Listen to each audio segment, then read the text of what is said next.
আমরা দেখতে পাচ্ছি আমাদের মাঝে উপস্থিত হয়েছেন জনাব খায়রুল কবির খোকন, যুগ্ম মহাসচিব, বাংলাদেশ জাতীয়তাবাদী দল কেন্দ্রীয় কমিটি ও সভাপতি, নরসিংদী জেলা বিএনপি। সাথে আছে জাহিদুল কবির ভূঁইয়া, সভাপতি, হাজীপুর ইউনিয়ন, বাংলাদেশ জাতীয়তাবাদী দল, আর অন্যান্য নেতৃবৃন্দ আমাদের মাঝে উপস্থিত হয়েছে।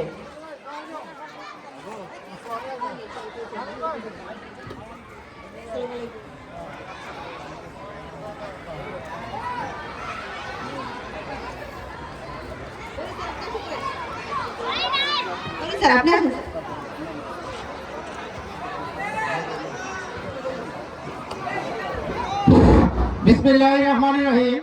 আমাদের মাঝে এইমাত্র